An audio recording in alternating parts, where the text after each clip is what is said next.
ఓం శ్రీ భద్రకాళి జ్యోతిష్యాలయం. వ్యాపారం, చదువు, ఉద్యోగం, పిల్లల్లో జ్ఞాపక శక్తి, రాజకీయం, ప్రేమ, పెళ్లి, సంతానం, భార్యాభర్తల మధ్య గొడవలు, కుటుంబ సమస్యలు, అనారోగ్య సమస్యలు, ప్రమోషన్, విదేశీ ప్రయాణం, లక్ష్మీ శాంతి, మనశ్శాంతి, భూ వివాదాలు, నరదృష్టి, నాగదోషం, చెడు దోషాలకు యంత్రాలు ఇవ్వబడును మరియు ఏ ఇతర సమస్యలకైనా పరిష్కారం చూపబడును. ముఖం చూసి జ్యోతిష్యం చెప్పబడును. వనమూలికల వైద్యం చేయబడును. గురూజీ కె శివరామరాజు గారు.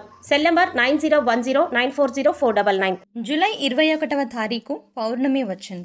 ఈ శక్తివంతమైన పౌర్ణమి తర్వాత మీనరాశి వారి జీవితంలో గందరగోళ పరిస్థితులు ఏర్పడబోతున్నాయి. ముఖ్యంగా ఒక నూతన వ్యక్తి పరిచయంతో వీరికి గండం పొంచి ఉంది.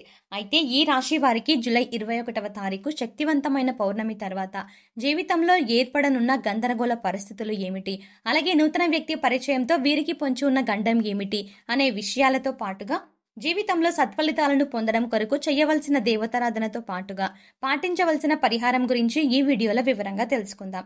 కానీ అంతకంటే ముందుగా మీరు కనుక మన ఛానల్ని సబ్స్క్రైబ్ చేసుకోకపోతే వెంటనే సబ్స్క్రైబ్ చేసుకొని పక్కనే ఉన్న బెల్ ఐకాన్ నొక్కి ఆల్ సెలెక్ట్ చేసుకుంటే మేము ఇలాంటి వీడియోస్ అప్లోడ్ చేయగానే ముందుగా మీకు నోటిఫికేషన్ వస్తుంది.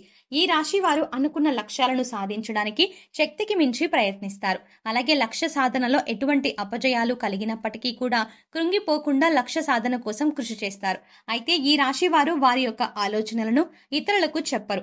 వీరు చాలా తెలివిగా ఉంటారు. అలాగే వీరికి ప్రజాకర్షణ అధికంగా ఉంటుంది. వీరికి బంధువులన్నా కుటుంబ సభ్యులు అన్నా మమకారం ఎక్కువగా ఉంటుంది. అలాగే వీరికి క్రమశిక్షణ అధికంగా ఉంటుంది. అంతేకాకుండా వీరు డబ్బులను ఖర్చు చేయడానికి అస్సలు ఇష్టపడరు. ముఖ్యంగా వీరు సంపాదించే ప్రతి రూపాయిని పొదుపు చేయడానికే చూస్తారు.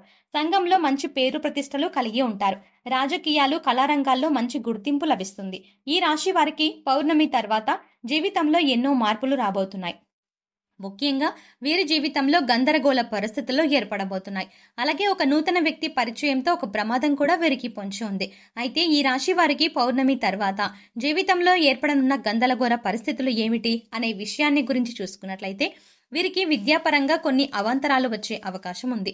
ముఖ్యంగా సోషల్ మీడియా ప్రభావం వీరిపై ఎక్కువగా ఉంటుంది. అలాగే చదువు విషయంలో ఏకాగ్రత లోపిస్తుంది. క్రీడలు, సాంఘిక కార్యక్రమాలు, అలాగే ఇలాంటి వంటి అంశాలపై ఆసక్తి ఏర్పడుతుంది. కాబట్టి విద్యార్థులపై వీరు తల్లిదండ్రులు, ఉపాధ్యాయులు తగిన శ్రద్ధను వహించాలి.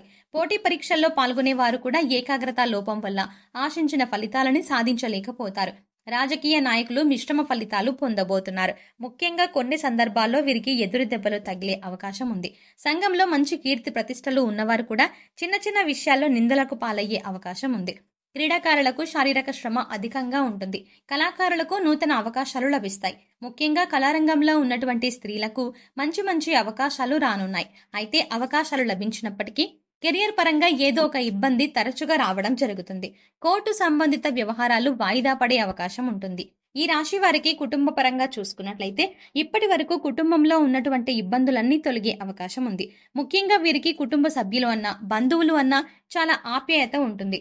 దీనివల్ల వీరిపై అమితమైన ప్రేమను చూపించడం వల్ల వీరి యొక్క అవసరాలను తీర్చడం కోసం అధికంగా ధనాన్ని ఖర్చు పెట్టే అవకాశాలు ఉన్నాయి. అంతేకాకుండా విహారయాత్రలు, తీర్థయాత్రలు వంటివి చేసే అవకాశం కూడా ఉంది.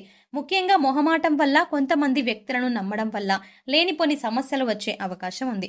వీరికి వైవాహిక జీవితంలో ఇప్పటి వరకు ఉన్న ఇబ్బందులన్నీ రానున్న సమయంలో తొలగిపోనున్నాయి. కుటుంబంలో ప్రశాంత వాతావరణం ఏర్పడుతుంది. అలాగే నూతన పరంగా, ముఖ్యంగా సంతాన పరంగా శుభవార్తలను వింటారు. అయితే సంతానం యొక్క చదువు విషయంలోనూ, వారి యొక్క అవసరాలను తీర్చడంలోనూ అవసరమైన దానికంటే ఎక్కువగా ఖర్చు చేసే అవకాశం ఉంది. కాబట్టి సంతానపరంగా చేసే ఖర్చు విషయంలో తగిన జాగ్రత్తలు తీసుకోవాలి. వృధా ఖర్చులను తగ్గించుకోవాలి. లేదంటే ఆర్థికంగా ఇబ్బందులు పడాల్సి ఉంటుంది. ఈ రాశి వారికి శక్తివంతమైన శ్రావణ అమావాస్య తర్వాత ఆర్థిక పరంగా చాలా బాగుంటుంది. అయితే వీరికి ఆదాయం ఎంత బాగుంటుందో అంతే స్థాయిలో ఖర్చును కూడా అధికంగా చేస్తారు. ముఖ్యంగా విలాసవంతమైన జీవితాన్ని గడపడం కొరకు ఆదాయానికి మించి ఖర్చులు చేస్తారు.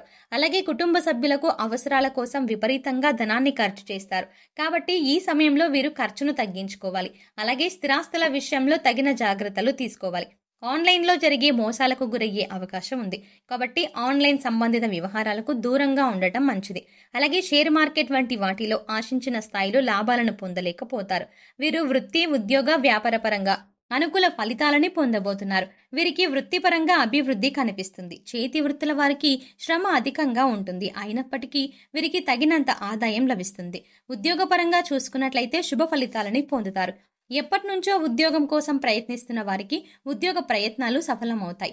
ప్రభుత్వ సంస్థల్లో పనిచేసే వారికి ఉద్యోగపరంగా స్థానచలనం అనేది ఉంది. ఉద్యోగస్తులకు వారు ఆశించినటువంటి ప్రమోషన్లు, ఇంక్రిమెంట్లు లభిస్తాయి. అయితే పై అధికారుల నుంచి ఒత్తిడి అనేది ఈ సమయంలో ఎక్కువగా ఉంటుంది. ముఖ్యంగా ప్రైవేట్ సంస్థల్లో పనిచేసేటువంటి ఉద్యోగస్తులకు పని భారం అధికమవుతుంది. అయితే సహా ఉద్యోగుల నుండి, పై అధికారుల నుండి మద్దతు, సహకారం లభిస్తుంది. అలాగే ప్రభుత్వ సంస్థల్లో ఉద్యోగాలు చేస్తున్న వారికి ప్రయాణాలు అధికంగా చేసే అవకాశం ఎక్కువగా ఉంది. ఈ రాశి వారికి వ్యాపారపరంగా చూసుకున్నట్లయితే మిశ్రమ ఫలితాలు పొందుతారు. వ్యాపారపరంగా అదృష్టం ఉన్నప్పటికీ కొన్ని నిర్ణయాల వల్ల వీరి జీవితంలో వ్యాపారపరంగా నష్టపోయే అవకాశం ఉంది. కాబట్టి ముఖ్యంగా అధిక మొత్తంలో పెట్టుబడులు పెట్టే విషయంలోనూ, భాగస్వామ్య వ్యాపారాల విషయంలోనూ తగిన జాగ్రత్తలు తీసుకోవాలి. వీరికి ఇతరుల పేర్లతో చేసే వ్యాపారాలు బాగా కలిసి వస్తాయి. కొత్త వ్యాపారాలు ప్రారంభించాలన్నా, అలాగే పెట్టుబడులు పెట్టాలన్నా ఆశించిన విధంగా ధనం చేకూరుతుంది. అలాగే బ్యాంకుల నుండి, సహకార సంస్థల నుండి రుణాలు పొందే అవకాశం కూడా ఉంది. ముఖ్యంగా రియల్ ఎస్టేట్ రంగంలో ఉన్నవారు తగు జాగ్రత్తలు తీసుకోవాలి. ఈ రాశి వారికి పౌర్ణమి తర్వాత ఒక నూతన వ్యక్తి పరిచయంతో గండం పొంచి ఉంది. ఆ గండం ఏమిటి అనే విషయాన్ని గురించి చూసుకున్నట్లయితే వీరికి రానున్న సమయంలో ఎవరైనా నూతన వ్యక్తులు పరిచయం అయితే వారి వల్ల వీరు వృత్తి, ఉద్యోగ, వ్యాపారాలకు అమితంగా నష్టం కలిగే అవకాశం ఉంది. వ్యాపారపరంగా ఊహించని నష్టాన్ని పొందుతారు. ఆ వ్యక్తి వీరి యొక్క వ్యాపార భాగస్వామి కూడా కావచ్చు. కాబట్టి రానున్న సమయంలో నూతన వ్యక్తులతో కలిసి వ్యాపార భాగస్వామ్యాన్ని చెయ్యకండి. అలాగే మీకు వ్యాపారపరంగా నూతనంగా పరిచయం అయ్యే ప్రత్యర్థుల వల్ల కూడా మీకు సమస్యలు వచ్చే అవకాశం ఉంది. అలాగే ఉద్యోగంలో కొత్త వాళ్ళు పరిచయం అవ్వడం ద్వారా ఉద్యోగాలను కోల్పోయే అవకాశం కూడా ఉంది. కాబట్టి ఈ సమయంలో వృత్తి, ఉద్యోగ, వ్యాపార పరంగా ఎవరైనా నూతన వ్యక్తులు పరిచయం అయితే వారితో అప్రమత్తంగా ఉండటం మంచిది. లేదంటే లేనిపోని కష్టాలను కొని తెచ్చుకున్నట్టు అవుతుంది. అలాగే ఏ సంబంధము లేని నూతన వ్యక్తులు నమ్మడం వల్ల కుటుంబంలో తగాదాలు వచ్చే అవకాశం కూడా ఉంటుంది. ముఖ్యంగా ఈ రాశిలోని పురుషులకు సంబంధం లేని స్త్రీలు పరిచయం అవుతారు. వారి వల్ల కుటుంబంలో తగాదాలు వచ్చే అవకాశం ఉంది. అలాగే ఈ రాశిలోని స్త్రీలకు సంబంధం లేని పురుషుల వల్ల కుటుంబంలో తగాదాలు వచ్చే అవకాశం ఉంది. కాబట్టి ఈ రాశి వారు సంబంధం లేని నూతన వ్యక్తులకు దూరంగా ఉండటం మంచిది. ఎందుకంటే నూతన వ్యక్తుల పరిచయంతో రానున్న సమయంలో వీరికి గండం పొంచి ఉంది. ఈ రాశి వారు ఆరోగ్యపరంగా మిశ్రమ ఫలితాలు పొందనున్నారు. ముఖ్యంగా వీరికి మానసిక భయాందోళనలకు, ఒత్తిళ్లు అధికంగా ఉంటాయి. ముఖ్యంగా శ్వాస సంబంధిత సమస్యలు బాగా ఇబ్బంది పెడతాయి. కాబట్టి వీరు ప్రతిరోజు వ్యాయామం చేయడం, మెడిటేషన్ చేయడం చాలా మంచిది.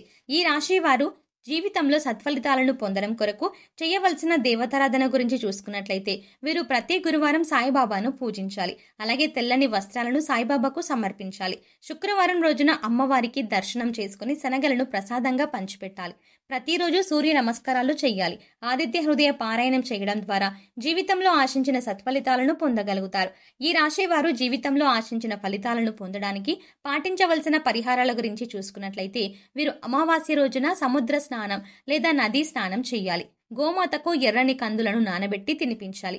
రాహు, కేతువులకు శాంతి పూజను నిర్వహించుకోవాలి. లేని వారికి, పేదవారికి అన్నదానం, వస్త్రదానం వంటివి చేయాలి. గోధుమ పిండి, పంచదార కలిపి చీమలకు ఆహారంగా పెట్టాలి. ప్రతి శుక్రవారం స్త్రీ స్తుతిని పఠించడం ద్వారా జీవితంలో ఆశించిన ఫలితాలని పొందగలుగుతారు. సో చూసారు కదండి, జూలై 21వ తారీఖు శక్తివంతమైన పౌర్ణమి తర్వాత ఈ రాశి వారి జీవితంలో ఏర్పడిన గందరగోళ పరిస్థితులు ఏమిటి, అలాగే నూతన వ్యక్తి పరిచయంతో వీరి జీవితంలో పొంచి ఉన్న గండం ఏమిటి అనే విషయాలతో పాటుగా ఈ రాశి వారి జీవితంలో సత్ఫలితాలను పొందడానికి చేయవలసిన దేవతారాధనతో పాటుగా పాటించవలసిన పరిహారాల గురించి ఈ వీడియోలో వివరంగా తెలుసుకున్నాం కదా. ఈ వీడియో మీకు నచ్చినట్టయితే లైక్ చేయండి. మీ ఫ్రెండ్స్ అండ్ ఫ్యామిలీ మెంబర్స్లో ఎవరైనా మీనరాశి వారు ఉన్నట్లయితే వారితో ఈ వీడియోని షేర్ చేసుకోవడం మాత్రం మర్చిపోకండి. అంతకంటే ముందుగా మీరు కనుక మన ఛానల్ని ఇప్పటి వరకు సబ్స్క్రైబ్ చేసుకోకపోతే వెంటనే సబ్స్క్రైబ్ చేసుకుని పక్కనే ఉన్న బెల్ ఐకాన్ క్లిక్ చేసి అందులో ఆల్ సెలెక్ట్ చేసుకుంటే మేము ఇలాంటి వీడియోస్ అప్లోడ్ చేయగానే ముందుగా మీకు నోటిఫికేషన్ వస్తుంది. మరో చక్కటి వీడియోతో మళ్ళీ కలుద్దామండి.